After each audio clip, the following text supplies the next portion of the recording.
in this trip, it's been a little different than the other trips I've done, because usually there's not that much dogs. Now there's a lot of dogs.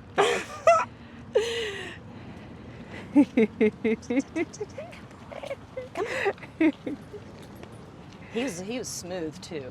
He was like, "Let's, sister, go." I like that. What do you mean by that? Qualify that for me. So you said usually there's not, and now there's a lot. Yeah, there's a lot. Like main highways with gas stations that have dog parks. Oh, yeah. I see what you, Yeah. it's integrated more into society. Yes. Yeah. But what doesn't change is the ideology that people have.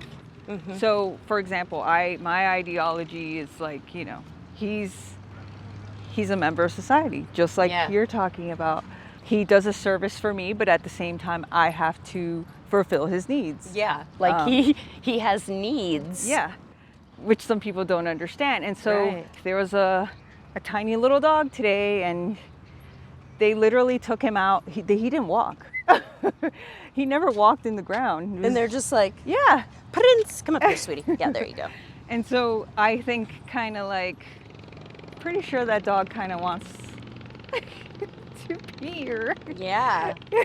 Can you imagine? I mean, he just thinks his life is just to be flown. Right. You know, just to be handled by these giants on stilts. That's funny. Yeah.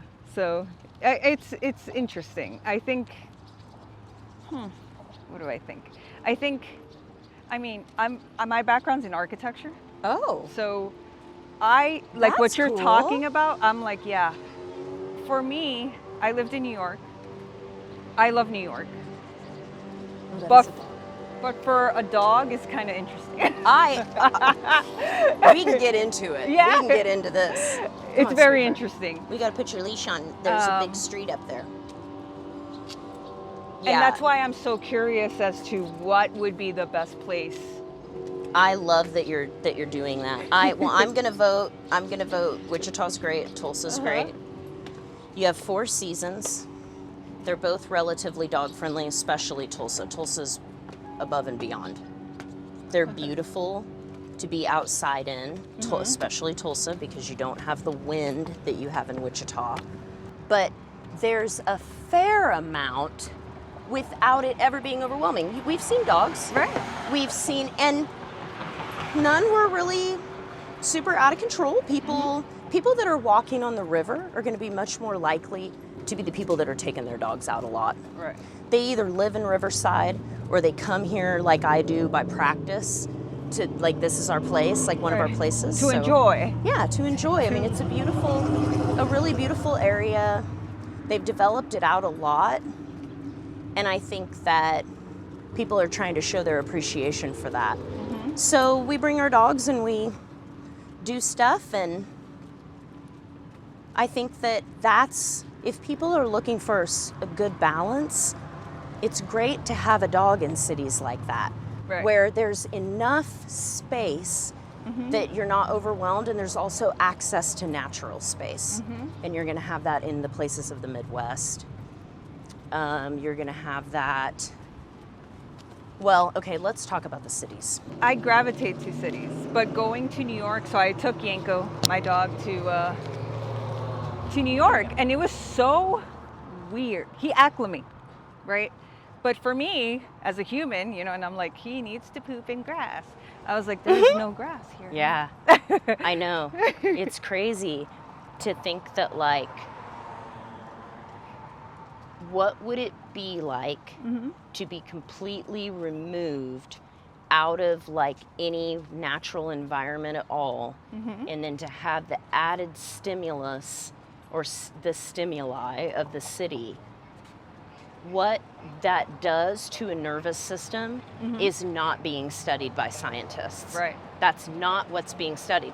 What's being studied is silly things that we already know the answer to, like whether aversives are useful in training, and then we agree that we're not ever all going to agree. Right. And it's a cost-benefit thing that's up to the trainer, because that's more of an ethical decision. And so we continue this fight over and over and over. We're not doing studies on what are the potential negative effects of medications on dogs. We're not doing that. You know, Or I mean, it's humans just, at that matter. yeah, or we're not doing any of that. So I started just really noticing that there was a reason why a lot of people are not wanting to do force-free. And it didn't have anything to do with the training. I think most people just feel that the community is so toxic that then the message can't possibly be real. And you cannot blame people for seeing what looks like cult behavior. And then it's like watching Scientologists. Right. And that, you know, I don't want to, the message is getting lost. You know, the message is getting lost. And so I think if an alternative is offered, a place where you know they're doing compassionate, thoughtful training, but there's not the toxicity. Do you know that place? People will be drawn to that. Yeah, I mean, I really hope that's what the open mind approach becomes for people. But I have to be I don't know what I've done here. I have to be in the process of constantly building it out obsessively every single year, because it's not going to be anything if it's not a recognized. I agree. You know, I don't know what that means. I don't know if that means that people can certify in it. I really don't know. I'm trying to improve it as I go along, meaning that there's curriculum, that there's a standard, so that people understand what it is. And it's very simple because I'm drawing from the principles of recovery in 12-step. It's if people can get off heroin, if people can stop drinking booze when they've been drinking for 40 years, people can absolutely learn how to train their dog. Yeah. If we keep it simple for them and we don't let the politicking get in the way, and the politics have gotten in the way. Please don't get in the river. He's gonna do it. He's gonna try to do it. Hey, hey, I gotta tell you something. Come on. God, Linda in her pantsuits. I tell you what, he is obsessed. Yeah, you did a good job. We'll call that a success. Come on. I'm gonna not let you walk over there if you're gonna keep doing that.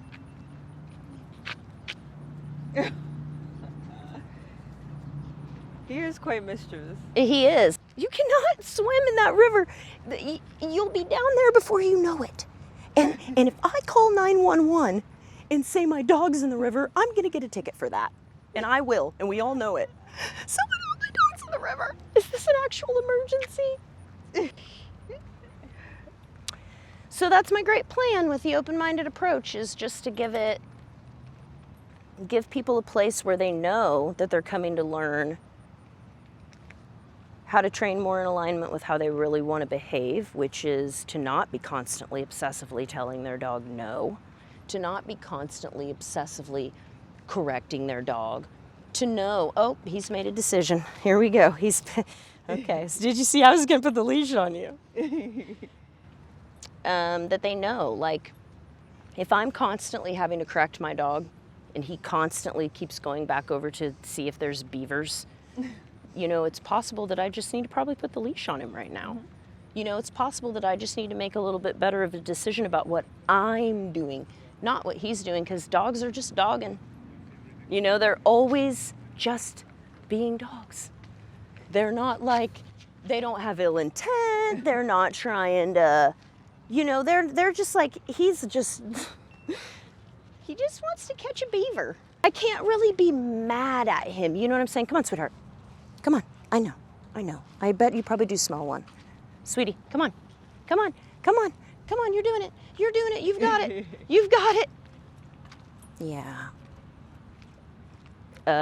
Probably about 3 weeks ago, I was at a different park in a suburb of Wichita. And there's like a small pond. Well, there's several of them in the middle of this park. And we're walking by, and he's off leash like this, but I'm holding the leash, and we're walking by the bank. And this place is smaller, so it's not as, you know, busy and stuff.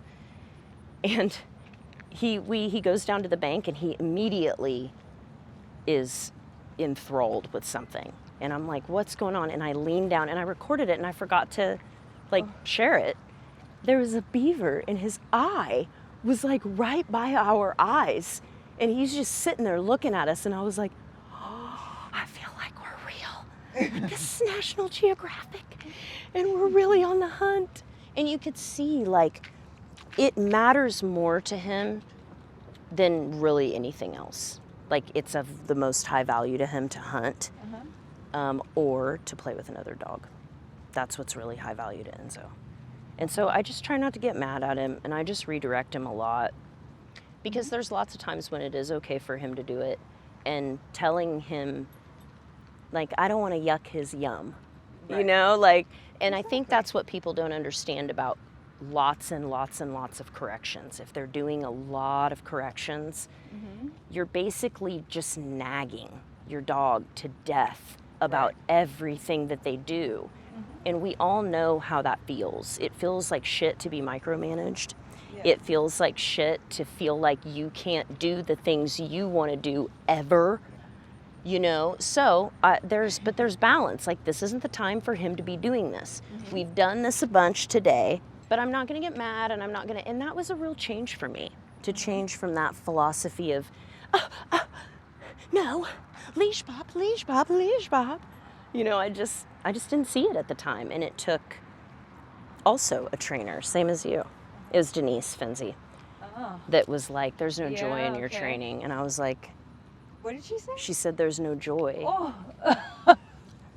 I was like, well, that just crushed my soul. And she was like, you know, when I very first met you and I was watching your training, she was like, what a lovely dog. And there's absolutely no joy in that training. And she said it to me after the fact, like we were friends and we're close at that point. And I mean, I will be damned.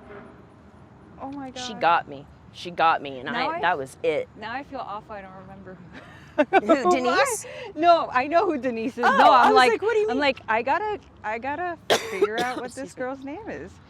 I don't know. Maybe I'm wrong. Maybe there's river otters, dirty river otters. Like, if I see her face, her name will pop up. Nope. No? Who? What's the? Today. Oh, I don't know who that is. Oh, she has cool hair. Yeah. Oh my God, what is her name? I'm really bad with names. I don't know her. I've never seen her. Come on, sweetie. Yeah, so I just started listening to the way that, like, basically just her perspective. And it was so realistic. It was like it just reminded me so much of recovery. I don't know. Morgan is her name. Morgan! She looks like a Morgan. I like that. Oh my gosh, that hit me in the gut, you know that? I know. You're going to be thinking about it. You're going to be thinking about it. So now, how do you balance that? How do you balance knowing that your dog is doing something? Okay, well, he wasn't listening, so I put the leash on. I didn't get mad at him. I just put the leash on. Is he able to listen without me constantly having to redirect obsessively? Whether I'm redirecting or correcting, it doesn't matter. Whether I'm redirecting to an alternative behavior that I have to obsessively reinforce or I'm correcting, it doesn't matter because they're the flip side of the same coin. If we have to put that conversation aside and we have to say, why does my dog keep doing that and I keep responding to just that and not the root cause of the problem? Come here, sweetie. We're probably just a little bit too close to the bank for him to be able to manage that because I'm talking to you and I'm not focused on him, and he knows that. And Enzo's no dummy. Yeah. He wants to do what he wants to do, and if he thinks he's going to be able to, because he knows, what am I going to do? What am I going to do if he goes down there in the river? Am I going to pull him out and beat him? No. I've never done this. So he doesn't have this perception that I'm some tyrant that should be feared. So I can see him always trying to do the things that he wants, and he tells me what he likes. I just have to watch him. Listen. And then I'm like, okay, he obviously loves this shit. So then I go down to the river where I record a lot, where there's nobody, and nobody's gonna be bothered. There's no walking trails. It's just a scenic outlook spot, and he can go and hunt there. And that's the place that I let him do all of this. Today we went and hunted for bullfrogs at the lake, and I just pick a spot where there's not a ton of people, and I just sit and I let him do what he does. So then when I do stuff like this and I ask him to follow the rules of society, it's not a big deal, because he's already done all this other really cool stuff, you know? Right. And like he feels like, look, he's like barely even, Right. like, are you gonna make it? Do you need me to carry you?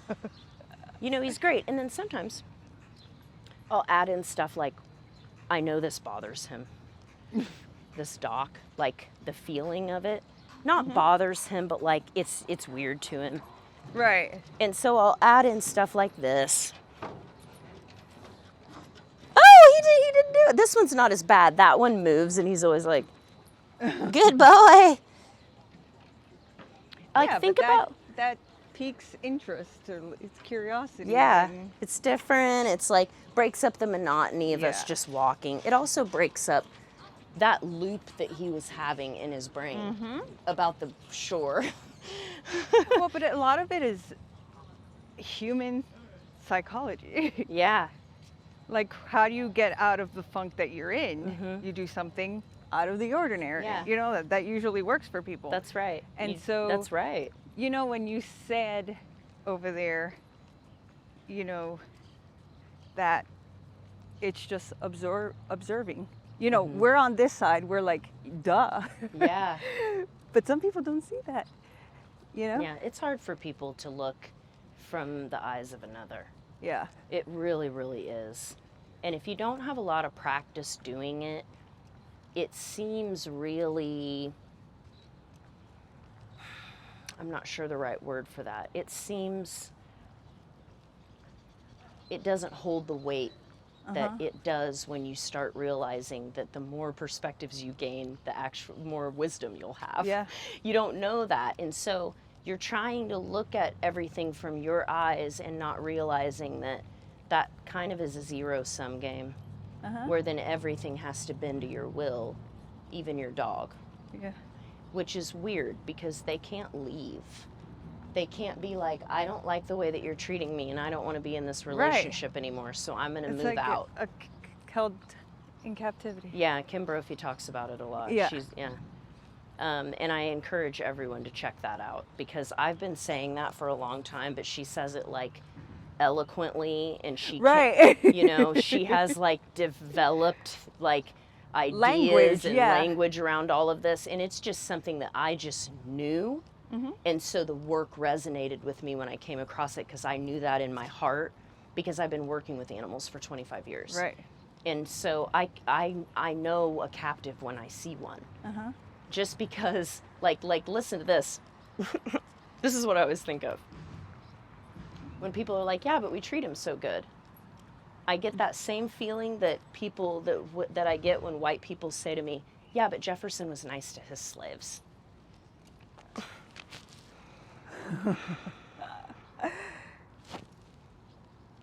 Okay.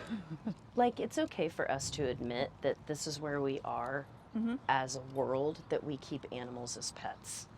It's okay for us to say that they are captives and that ideally we would like to get to a place where things aren't captives. But we recognize that that's just not where we are now. And so we're trying to do our best to have loving relationships with them and make their lives meaningful. Right. You know, it's okay to say that, but I don't think people want to admit any of the bad stuff Well, that we're a part of. You know, like now that you mention it, I find I'm more accepting of it at this point of knowing everything that I know, Yeah. you know, with pet nutrition and safety and all this stuff, than when I first got a dog. Yeah. Yeah, because you've learned so much now, you can put a lot of things together and Right. go, okay, I have this basket of information, now I'm going to make a decision. And I'm accepting, and I try, you know, because, you know, there is also like life. And so life Yeah. throws you curveballs, and you're like, Oh, life. Sweet, wonderful life. So I always try to look at it from another point of view. Like, I love looking at other trainers, you know, to see what they're thinking, or like what is their ideology of it. Yeah, in my apprenticeship program, Uh-huh. I am consistently blown away by the balance trainers that come to my program. The force-free trainers that come are great as well, but we all are just kind of, there's this search for academia and this search for, you know, what the most progressive kind of next thought is. And so what that leads to is we all go to kind of the same teachers. Right. You know, but in the balance community, they're not necessarily always doing that. They might be going to other trainers and stuff, but they're picking up this hodgepodge of things along the way that allows them to be successful. And that's very compelling to me. Yeah. So we don't use tools designed to be aversive in my program. So there wouldn't be an assignment or anything that they would need to be using e-collars or stuff like that. But they add, so they're not using them. Right. But it gives them an opportunity to see that there are all these things we can do and these things that we talk about, and tools is not a part of it, and it's not a part of the conversation, and everything that you say still has value here. I still think that you're a great dog trainer without the tools. Like, you know what I mean? And it's consistently, they just are such great speakers, and they have learned how to navigate with people. And I just think that it's so, I just think that's so worth listening to. Even if I don't do it the same way that they do it, I still find so much value in their experience and just hearing them out. Look at his hair.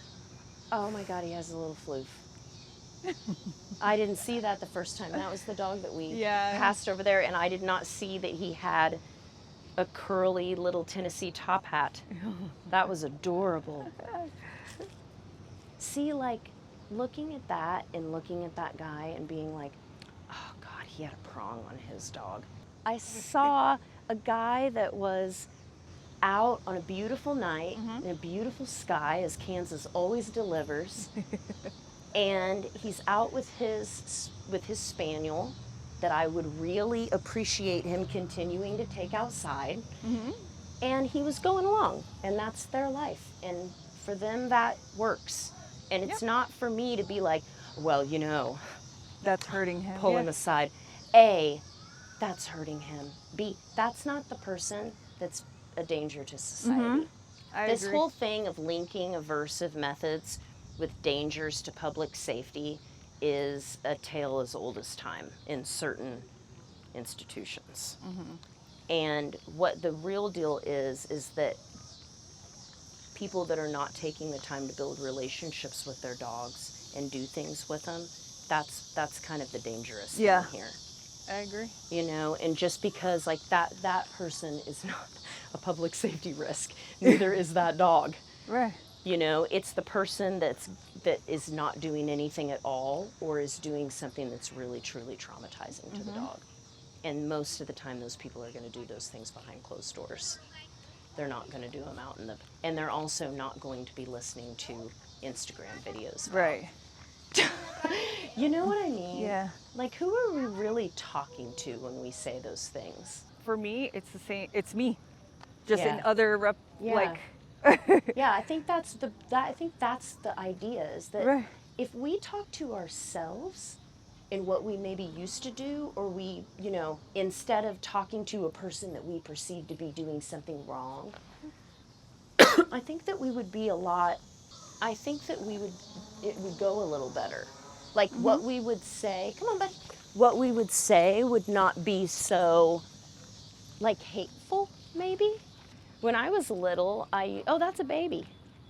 That's a young one. When I was little, I used to go behind them and pick them up and throw them in the air and watch them fly, and I called it turkey tossing. Like, I would never do that now.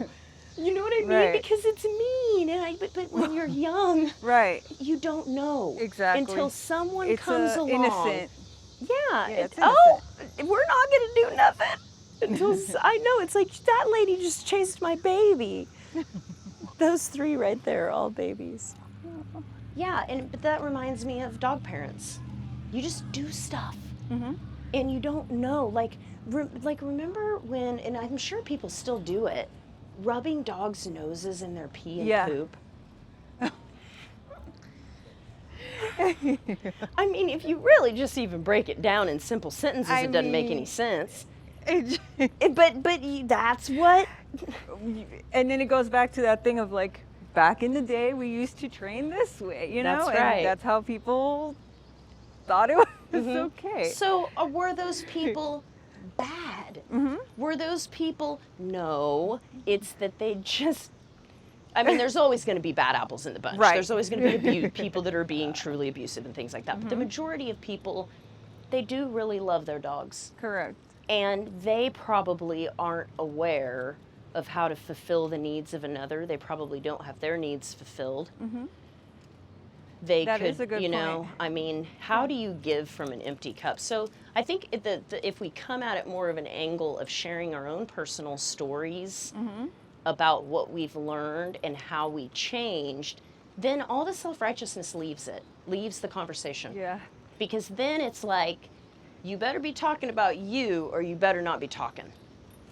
So that's why I talk about all the weird shit I've done so much, is because I just want people to know that that's where the power is in your own that you're not alone. Story. Yeah. You're not alone. You're not alone, and your own story is valuable because we need your story for all of us. Right. That's the thing. That's the way that the group works, is every person has individual value, but none more than the group as a whole. I know other people don't believe that, but that's my personal. No, I agree with you, and I come from it from like, I studied architecture, like I was telling you, and for me, I live in Miami. I do not in any way resonate with their mentality. Most of the people there. It's one place I haven't been, and I really would like to hear more about that mentality. What is it like? Like, I know what you mean because I train all over, but I really don't get a lot of clients in Miami. I have a lot of Florida clients. I don't believe that they. Maybe that's saying something. I never have clients from Miami. So maybe you're about to tell me why. The ideology is very singular. They don't really believe in community. That does make sense. Okay. So I have a very small group of dog moms that I go to the park every morning, and we get along, but sorry.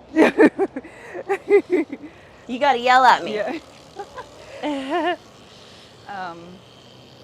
But it's not very. That's cool though. You go every morning? Oh, I love that. That's fun, but there's just like, you feel like you're the only ones? Is it? Yeah, I think that they're very well. There's a lot of Hispanic references. A lot of that makes immigrants. Sense. And so they're. I didn't even see that little baby until right then. So it is very. It's not very communal. Okay. Not a lot of parks. Not a lot of parks for dogs. Wow. Yeah. Interesting. Yeah. I guess I didn't expect that. I maybe thought you were going to say it was the other way and it was like outrageous, but that would explain why I've never had had any clients there, and I've had clients everywhere. So that I should have thought about that. Yeah. Okay. Yeah, it's interesting because you see it and you're like, oh well, it's a Latin melting pot, right? And, yeah. And it's I really relate to like a New York mentality or like a European mentality where it's like community. Like I'm very community Yeah, based. I do love that about New York. I love everybody's so cool with their neighbors and stuff, and it's like, oh, I love that. And so it's very difficult to be in that environment. I generally vibe really well with city people that like community stuff because I'm a small town person, and I like the same things. It's just a different setting, but it's the same heart. It's it's a community that where you know people's names and you can count on them and ask them for things and they can ask you for things. definitely my vibe. But I get that that's, you know, from city to city. Yeah, it varies. It's a little bit different. We made it! Yeah. Almost all the way. In perfect timing, right at sunset. And look, the cotton candy clouds. This is beautiful. It's Like, I love when people get to come and see Wichita when it's, you know, not cold and windy, which is only during winter. I mean, we have 3 other beautiful seasons, because it is a really pretty place, and the air is so clean, and it smells so good. Like, it's harvest time right now. We had one of the most beautiful harvest moons I've ever seen in my life last night. And yeah, I am the a watcher of the skies. Yeah, it was strawberry like, moon. it was big and fat and orange when it first came up, and then it turned to like that really pretty color, yeah. So it was lovely. Yeah, this is so pretty. And Wichita used to not be like this. Oh, okay. Like, it wasn't, I think they really took a note from Tulsa, because they saw how much people do actually want to get out. Like, yes, we don't like the cold, but we'll still go outside, you know, and they just didn't really have anything. But over the years, they have developed a lot. And when I was driving on the way, those roads were closed off for the parades and stuff. And I was just looking around, and I was just really proud. And I didn't used to feel that way in Wichita. And for the first time, not for the first time, I mean, I felt that way for about a year. But I was like, this is cool. Like, it's a cool little town, because you can come and be in a city and it's not overwhelmed with people. But that's the impression I got. The first impression was like, because, you know, we came from like Arkansas and Mississippi. We're like, ugh. Yeah, it's different. Yeah, the South is definitely different. But it was very lively. But yet, like big city, but not big city. Yeah, yeah. And this is like a bonus. Like, Yeah. this is the stuff I love of New York. You know, technically, Yes. like harmonize and Same. Yeah. I like to see everybody out and to see everybody enjoying, but they're enjoying. They're not rushing around doing the. Yeah, that's what I like, and I think that's what draws me to New York. Yeah. I really that's do what I love Brooklyn. I love I Brooklyn. just can't even like. I went to Pratt Institute, which is in Really? Brooklyn. Yeah. So I studied architecture there. Wow. And it's very art, you know, like art kind of is the, whether it's music. There's just like something there. It's so lively. Yeah. I don't know. I love it. But it's not like in a annoying way. No. It's like, wow, this city has like a heart and a Right. soul, and it breathes, and And we're I gonna love try whatever you want. Yeah. Yeah, I like that. Well, I certainly have enjoyed having all of these conversations. I could have a billion more conversations about every single thing. I mean, there's so much, I just never know where to go, because I want to talk about it all, because the deeper thing, and I've said this before, I love dogs. I love animals. They're part of my life's work and purpose, and but I'm really here for the people. That's my secret. You know, I'm really here for the people, and I just think that it's the coolest thing ever that I get to get to them through Jack Daniels and dogs. Like, the fact that I was a drunk and the fact that I like dogs, those are the two things that attracted everyone to me. And score!